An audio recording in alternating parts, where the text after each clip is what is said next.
Quasi here, and in this video I want to do something really casual while I'm on my morning walk and share with you how you can completely become a new person, and basically share with you 3 things that helped me become this new person and shift my identity. I want you to stick around to the very end of this video because I'll really be sharing with you some personal stories and giving you concrete examples of how you can begin to use these 3 things immediately. So without further delay, let's get started. Now, let's talk about the concept of identity shifting, why you should shift your identity, why you need to become a new person. This is all based on the principle that anything that you're seeing externally, any goal that you want to achieve externally, requires the internal competence that's equivalent to that. So what I mean by that is, if you're not the right person, if you're not who you need to become, if you're not able to do what's necessary in order for you to achieve and maintain those goals, you might either achieve the goal by sheer luck and squander it, self-sabotage, because you don't feel good enough to maintain it. And we've seen so many clients, so many people who've joined the program that has happened to them in the past. I've seen people who've had businesses that did 80K a month, but then they self-sabotage somehow. They found a way to doubt themselves and doubt their decisions. They didn't feel good enough for it, so they quickly lost it just as quickly as they got it. So what an identity shift does is it allows you to consistently maintain and effortlessly achieve and live from that goal. Make that a core standard. Okay, so in my life, what I've seen is that whenever I've achieved a goal, it was all as a function of who I became, right? So your internal world, your external world is a reflection of your internal. So that's why identity shifting has been a crux of my life and the teachings of this channel and what I teach my clients to do. So that's number 1.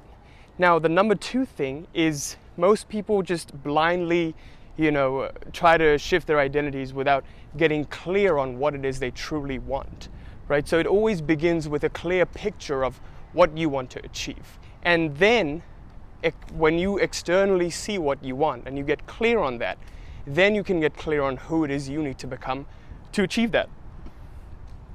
So clarity is a key piece to this. And the other key piece to this is that of expanding your comfort zone. So as you're going to see in the 3 things that I'm going to describe to you, you'll need to expand your comfort zone in order to experience something that's not already in your experience right now. So to give you an example of that, you might be living a certain way, but in order to achieve and maintain those goals, let's say you want to make more money in your business, let's say you want to be a leader, or you want to get to the top of your career, whatever it may be, you need to become someone who is capable of embodying that on a routine basis. Maybe right now you're not, but your identity is flexible. Who you are is very, very flexible. Okay? So let's get to the 3 things that'll help you do that.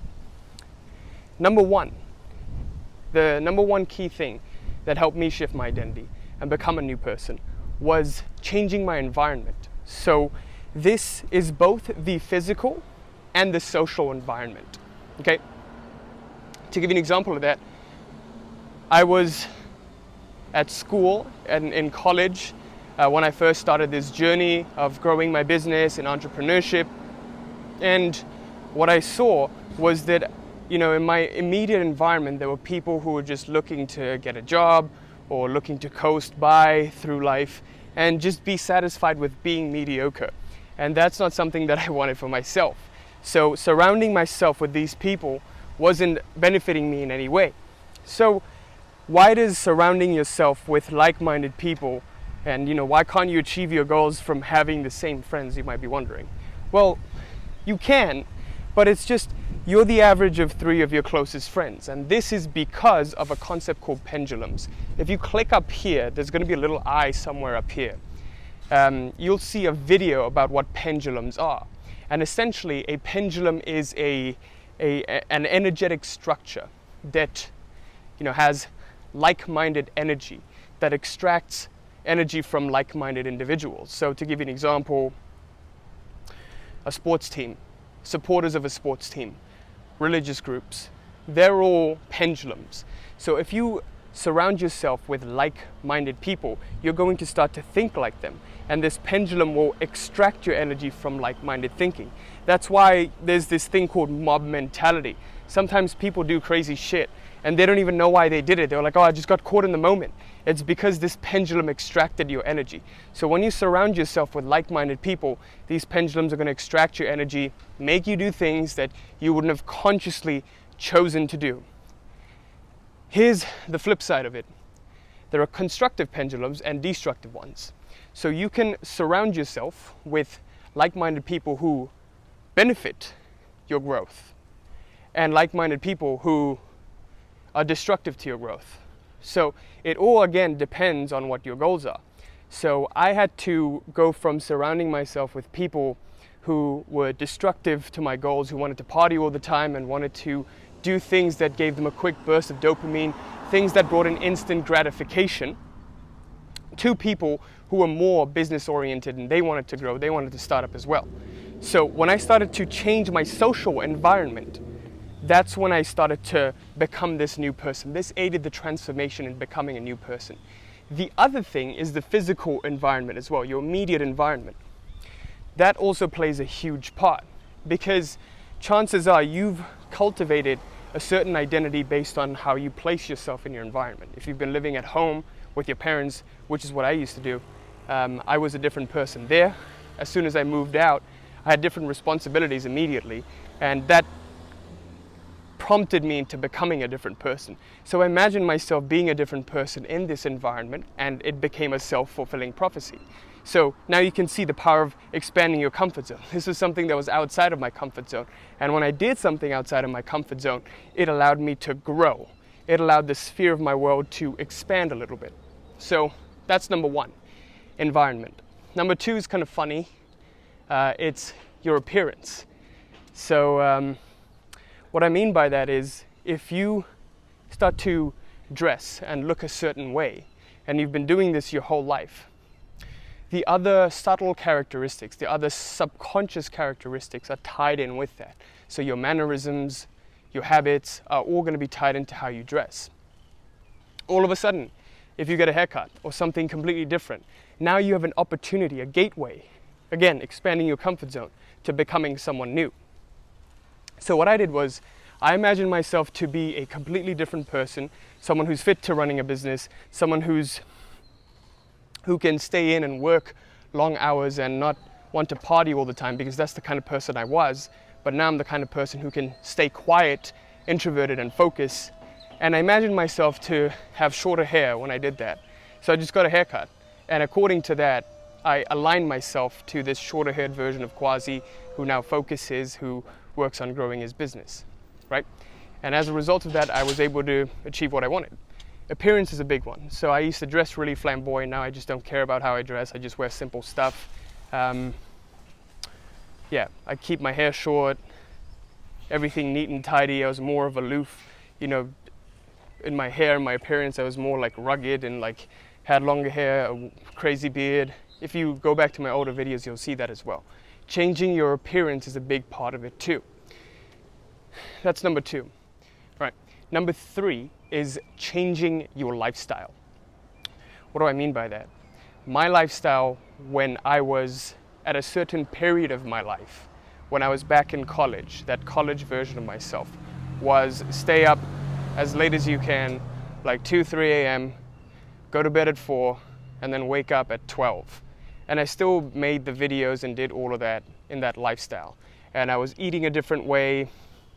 Everything was just different. My lifestyle was different. I was single. Yeah, everything was just very, very different. But now, my lifestyle is a complete other way. Right now, I'm the complete opposite of that. I've had to train myself to be the complete opposite of that. So now I go to bed by 9, 10 p.m., and I wake up at 6 a.m., 6, 7 a.m., and I work certain hours, and you know, I need less stimulation now because I've trained myself over the years to be this way. Was it as easy at first? No.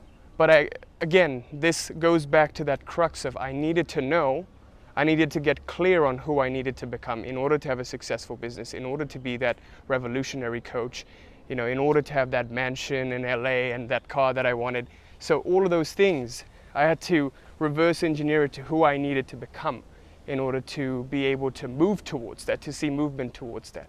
And having a lifestyle change, even the kind of food I eat. I used to eat a lot of junk food because I just didn't care. I thought I was invincible, but I saw that it started to affect my performance too. So I had to change the kinds of food I eat. So in this whole manner, I reconstructed myself. These are the different parts. You know, the lifestyle is a part of it. The environment is a part of it. The appearance is a part of it. When you reconstruct the parts, the whole gets reconstructed too. So those were the three things that really helped me recreate myself in order to be more aligned to what it is I wanted and be fit to achieve that and effortlessly maintain that. So let's do a quick recap of what we talked about. The main principle is that in order to experience something and be able to live from that end, you must internally experience the same shift as well. This is why I don't like to focus on external tactics and strategies, because those are short-lived. They'll give you a gimmicky, quick result. You can do a technique. You can try all of those things. You can try the meditations, the hypnoses, but they'll, again, give you a quick, gimmicky result, and you'll never fully get the gist of it. So that's why I focus on the principles. So there's that, making that internal shift, becoming and reconstructing yourself as the person you need to be in order to achieve what you want. And again, people think that, oh, you know, you shouldn't change who you are based on what you want. That's not what I'm saying. This isn't changing who you are. This is becoming a different version of you. If you can imagine it, you can be it. There are different versions of you. You're not static. You can choose to be who you want to be. Just because you become a different person doesn't mean it's not you. It's just not you right now, okay? So there is the answer to that argument as well. And the other thing we talked about, the two cruxes that make identity shifting happen, is number one, clarity, and number two, expanding your comfort zone, okay? You've got to get clear on what you want, and you've got to expand your comfort zone in order to getting to that. The only reason you're not achieving what you want right now is because it's not in your comfort zone, right? So there's that. And the three things we talked about were, number one, changing your lifestyle. I think it was lifestyle was number three. Without the board, I can't really remember much. Number three was changing your lifestyle. Number two was changing your appearance.